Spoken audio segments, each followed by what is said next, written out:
This is an ABP Life podcast. नया साल आ रहा है और पुराना डर भी आ रहा है। आज सुबह ही फैमिली मेंबर्स के व्हाट्सएप पर मैसेजेस आना शुरू हो गए। संभल के रहो, कोविड आ रहा है, बहुत खतरनाक है इस बार वाला तो, ये BF7। मैंने सोचा व्हाट्सएप यूनिवर्सिटी से ओमिक्रॉन के नए वेरिएंट पे PhD करने से बेहतर है कि डॉक्टर्स और कोविड डेटा एनालिस्ट से बात करके समझा जाए कि इस बार कोविड का आखिर मूड क्या है। हेलो, मैं मानसी हूँ आपके साथ ABP लाइव पॉडकास्ट पर लेकर FYI, जहां आज हम बात करेंगे BF7 वेरिएंट की। आसान शब्दों में कहूँ तो ये वही है चीन वाला कोविड, जिसने चीन में तो हाहाकार मचा कर रखा है। भारत में क्या ऐसा होगा? सबसे बड़ा सवाल, ये कोविड कब तक लौट लौट के आता रहेगा, कभी जाएगा या नहीं? और हम खुद को कैसे बचाएं? डरे या ना डरे? जानेंगे बहुत कुछ और सब कुछ कोविड के इस नए दौरे के बारे में। सलाह बस इतनी सी है कि चिंताओं को पीछे रख के इसे सुनिएगा। मेरे साथ में जुड़ चुके हैं फिजिशियन और कार्डियोलॉजिस्ट डॉक्टर परमजीत सिंह, जो Yashoda super speciality hospital Ghaziabad Delhi NCR में है। एक यूट्यूबर भी हैं और अपने यूट्यूब चैनल डॉक्टर एजुकेशन के जरिए लोगों में अवेयरनेस फैलाते हैं। और मेरे साथ में है Covid data analyst Vijay Anand, जो पिछले 3 सालों से डेटा साइंस पर काम कर रहे हैं और कोविड वेव्स को प्रिडिक्ट भी कर रहे हैं। Welcome to ABP live podcast. ABP live podcast पर आप दोनों का बहुत बहुत स्वागत है। सबसे पहले डॉक्टर परमजीत, आपसे जानना चाहूंगी myth about this new variant. क्या ये सेकेंड पीक की तरह हाहाकार मचाएगा इस बार? देखिए, ऑब्वियस सी बात है, जिस दौर से हम लोग गुजरे हैं कोविड के और कोविड-19 के जो वेरिएंट्स डेल्टा वेव आई थी, उसके बाद नए खतरनाक वेरिएंट्स का डर होना एक तरीके से स्वाभाविक भी है और थोड़ा बहुत ऑब्वियस सी बात है कि रहेगा लोगों को। बट ऐसा कोई भी खतरनाक वेरिएंट आने के चांसेस अभी काफी कम है, लेकिन ऐसा नहीं है कि नहीं आ सकता। सो ये चीज अभी क्या होता है, नया वेरिएंट्स तो हर रोज आते हैं। ये आपको और दुनिया को समझना है कि कोविड-19 या कोरोना वायरस के वेरिएंट्स हैं तो वो बनते रहेंगे और आज नहीं सालों से बन रहे हैं और सालों में 1-2 वेरिएंट खतरनाक बनना बिल्कुल पॉसिबल है। लेकिन कोई वेरिएंट खतरनाक बन के फिर से डेल्टा वेव जैसा करेगा, इसके चांसेस काफी कम है, बिकॉज ऑब्वियसली वैक्सीनेशंस हो रखी हैं। अब के बार लोगों के अंदर पुरानी इन्फेक्शन के वजह से एंटीबॉडीज हैं, सो ओवरलैपिंग एंटीबॉडीज के वजह से एंटीजन साथ में रहते हैं, उसके वजह से कोई नया वायरस ऐसा खतरनाक रूप धारण कर सकता है। कोविड वाला 19 का ऐसा खतरनाक रूप, सेकेंडरी रूप धारण करना थोड़ा मुश्किल है। विजय आनंद, आपसे जानना चाहूंगी कि ये कोविड डेटा एनालिसिस कैसे की गई है? Okay, sure, definitely. So I get data from different data sources. I rely on public websites like Government of India, Government of states like Bombay, Delhi, Chennai, metros. I track metros stats from the government, as well as the world data, and based on that I build models, machine learning models and data science models to predict when there is going to be a wave or so I have I have developed tools in last 2 years to help me to. It's more of machine learning like Python, for UX I use Tableau, Power BI. For machine learning I use Python machine learning modules. क्या है ये BF7 variant? क्या ये खतरनाक है? हमारी जिंदगी में कितना बवाल मचा सकता है? देखिए, नॉर्मली क्या है, जैसे मैंने बताया, जैसे पहले डेल्टा वेरिएंट आया था, उसके बाद में ओमिक्रॉन वेरिएंट आया था और ऐसे कई सारे वेरिएंट आते रहे हैं, वैसे ही अभी एक नया वेरिएंट ये आया है। जी। तो ये वेरिएंट जब आते हैं तो वेरिएंट के स्प्रेड होने की क्षमता, उसके इन्फेक्ट करने की क्षमता और उसके कितने लेवल्स हैं, उसको पुराने वायरसेस से कंपेयर किया जाता है। और ये सब स्टडीज वायरोलॉजिस्ट जो हैं अपने लैब में रिसर्च करते हैं। जब भी कोई वेरिएंट उनको समझ आता है कि नया आया है, तो वो सब रिसर्चेस होते रहते हैं, बिल्कुल जैसा एक तरीके से स्वाइन फ्लू के वैक्सीन के साथ, वायरस के साथ होता है। अच्छा। हाँ, हर साल स्वाइन फ्लू की या कह लीजिए फ्लू की नई वैक्सीन आती है, अगर आपने नोटिस किया हो। हाँ, तो जो फ्लू शॉट आता है वो साल में नया वैक्सीन आता है हर साल। वो क्यों नया बनाना पड़ता है, क्यों एक ही वैक्सीन जैसे पुराने जमाने में चल रहे पोलियो वैक्सीन है, वो नई वैक्सीन पोलियो की नहीं बनती, लेकिन स्वाइन फ्लू की या फ्लू की हमेशा हर साल नहीं बनती है, बिकॉज वो वायरस म्यूटेट होता रहता है जी। सो ऐसे ही ये कोविड-19 वायरस भी म्यूटेट होता रहता है, और इसीलिए बायोलॉजिस्ट को ये स्टडी करते रहना पड़ता है कि कौन से नए वेरिएशंस हैं जो डेंजरस हैं, और उन नए वेरिएशंस के लिए फिर वो वैक्सीन में फेरबदल करके नए वैक्सीन बनते हैं। सो जैसे H1N1 स्वाइन फ्लू के साथ हुआ था, वैसे ही कोविड-19 के साथ होगा।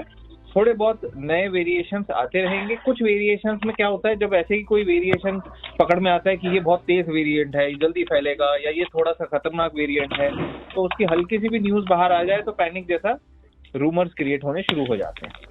तो ये इशू हो रहा है। तो कोई भी ऐसी हल्की सी न्यूज पे हम किसी भी तरीके से ठोस निष्कर्ष नहीं निकाल सकते कि ऐसा कोई पैंडेमिक आने वाला है या नहीं आने वाला है।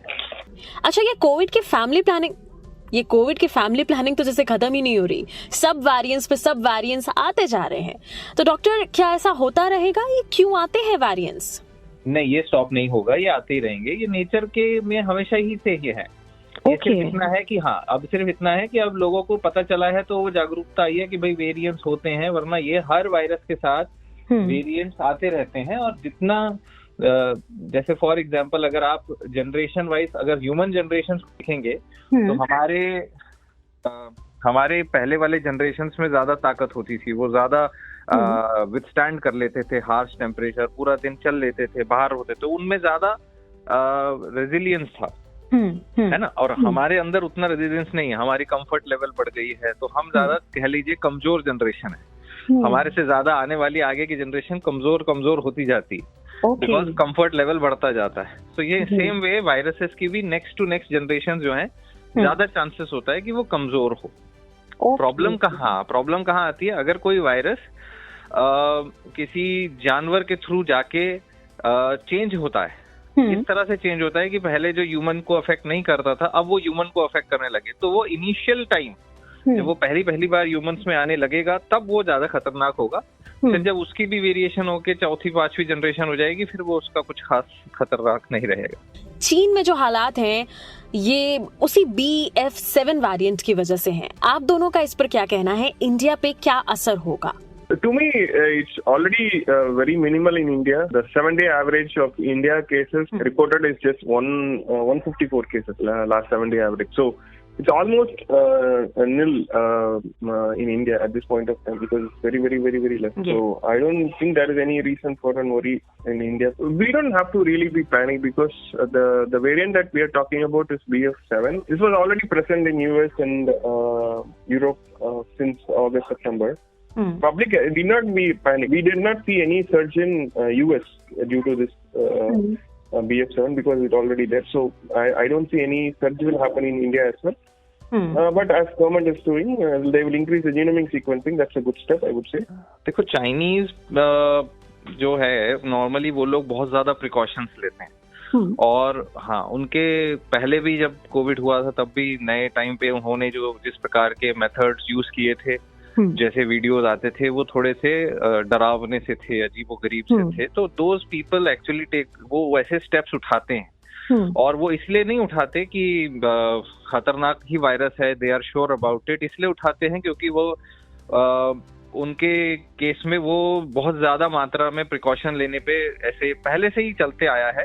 तो हम उसको किसी और कंट्री से कंपेयर नहीं कर सकते, बिकॉज अगर आप बाद में भी देखोगे तो पहले डेल्टा वेव से पहले भी जब वहां पे जो हालात थे, वो ऐसे किसी और कंट्री में ऐसा कभी नहीं हुआ जितना चाइना में एक्स्ट्रा ऑर्डिनरी लेवल पे वो जाके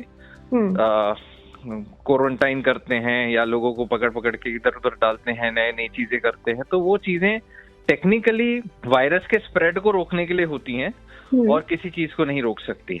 सो अगर कोई बहुत ही तेज चलने वाला वायरस है, तेज से फैलने वाला वायरस है, और कोई एक कंट्री में ओरिजिनेट हो रहा है और वो कंट्री उसको रोकने के लिए एफर्ट्स ले रही है, चाहे वो बहुत ड्रास्टिक है, तो वो एफर्ट्स उल्टा पूरे वर्ल्ड के लिए अच्छे ही हैं कि वो कम फैलाएंगे, है ना। ऑब्वियसली वहां पर उतनी जरूरत है कि नहीं है, वो डिसीजन ना आपका है ना हमारा है, वो डिसीजन उनका खुद का है, और जो उस टाइम पे उस गवर्नमेंट को सही लगा वो उन्होंने कर रहे हैं। तो हम उस पे पैनिक करने की जगह हमें रिलैक्स रहना चाहिए कि अगर कोई ऐसा वायरस आता भी है और अगर वो हमें पता है कि वो कोविड का है, तो हमारे पास में ऑप्शंस हैं कि हम अपनी इम्यूनिटी को स्ट्रांग रखें। हमने बस अपना दोनों वैक्सीन ले रखी हो तो वो उतना भी हमारे लिए काफी अच्छा सुरक्षा कवच बन के रहेगा। डरने की तो जरूरत नहीं है, लेकिन किन प्रिकॉशंस को लेने की जरूरत है डॉक्टर परमजीत? किन लोगों को सबसे ज्यादा रिस्क? ये वही पीपल होते हैं जिनकी पुरानी बॉडी की क्षमता बहुत कमजोर हो चुकी है, जिनके शरीर में या तो बहुत ही बुढ़ापा है, बहुत ज्यादा क्रोनिक इलनेसेस इकट्ठी होके बहुत, ये ऐसे लोग होते हैं जो दूसरे नॉर्मल निमोनिया से भी उनकी शरीर जो है जो आईसीयू में पहुंच सकते हैं। इतने ऐसे लोग ही होते हैं जो ज्यादा बीमार होते हैं।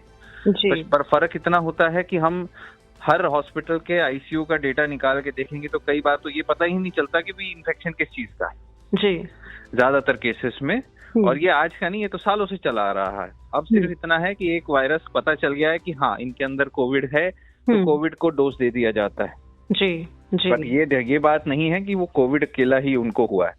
जिसके घर में कोविड होगा उसके घर में सभी को होगा, तो सबके सब बीमार नहीं हो रहे हैं। उसका मतलब ये है कि घर में जो सबसे कमजोर है हेल्थ वाइज, उस पे आपको कंसंट्रेट करना है कि उसकी हेल्थ बेटर करने के लिए आप क्या कर सकते हैं। देखिए यहाँ पर अभी रिकमेंडेशंस आने बाकी हैं। अगर कोई ऐसा रिकमेंडेशन आता है कि ये वायरस जो है पैंडेमिक का रूप ले सकता है, तब फिर बूस्टर डोज लेना अच्छा होगा। तब फिर बूस्टर डोज लेना, क्योंकि क्या है बूस्टर डोज की भी अपनी वैलिडिटी है, राइट। सो अगर किसी ने बूस्टर डोज नहीं लिया है और वो बहुत भयभीत हो रहे हैं, तो बूस्टर डोज लेने में कोई मेजर नुकसान नहीं है। तो बूस्टर डोज लेने में उनकी इम्यूनिटी या उनके एंटीबॉडी लेवल्स वो बढ़ जाएंगे, तो वो उनके लिए फायदा होगा। और अगर किसी ने वैक्सीन ही नहीं ली है आज तक, तो वैक्सीन लेने में भी कोई ऐसी बात नहीं है। वो वैक्सीन पूरी अपनी कंप्लीट करें, और या फिर तीसरा ऑप्शन है कि वो अपनी बॉडी के अंदर एंटीबॉडी लेवल्स चेक कर लें। कई बार नॉन वैक्सीनेटेड लोगों में भी या फिर वैक्सीनेटेड लोगों में अगर एंटीबॉडीज बहुत अच्छे लेवल पे हैं, तो उनको किसी और चीज की जरूरत नहीं है। एंटीबॉडीज आप चेक कर सकते हैं एक सिंपल ब्लड टेस्ट से, कोविड-19 की एंटीबॉडीज कितनी है। लोग काफी डरे हुए हैं, ऐसे में आप लोगों से क्या कहना चाहेंगे?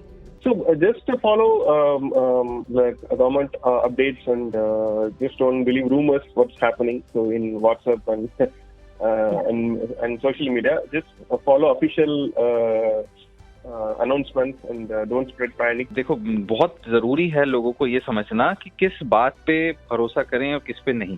जी। कई बार छोटी छोटी बातों का बतंगड़ बनाना, व्हाट्सएप मैसेजेस, फेसबुक मैसेजेस और इस तरीके की जो न्यूज हैं, ये वही काम होता है। कई बार सिर्फ अपने छोटी सी मुद्दे को आग लगा के फैलाओ ताकि लोगों को कोई ऐसी चीज मिले जिससे लोग भयभीत हों, डरें, या कुछ ऐसे किसी और सवालों से उनका ध्यान भटके। ऐसी चीजें बहुत होती।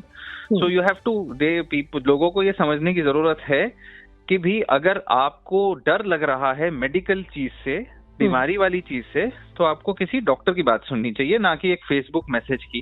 अपने डॉक्टर से बात करें, अपने मेडिकल डॉक्टर से बात करें कि आपका इन सारी बीमारियों या आने वाली बीमारियों से क्या रिस्क है, आपके शरीर में क्या बीमारियां चल रही हैं जिसको आपने कंट्रोल में लाया है कि नहीं लाया है।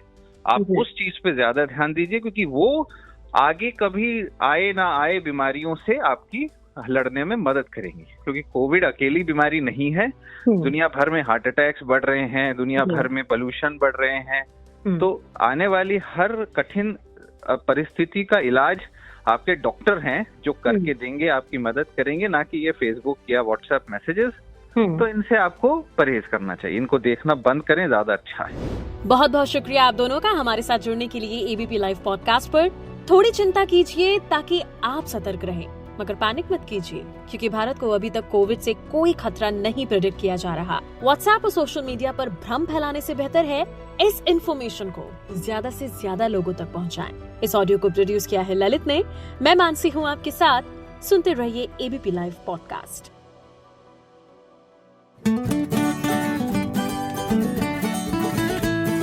This is an ABP Live podcast.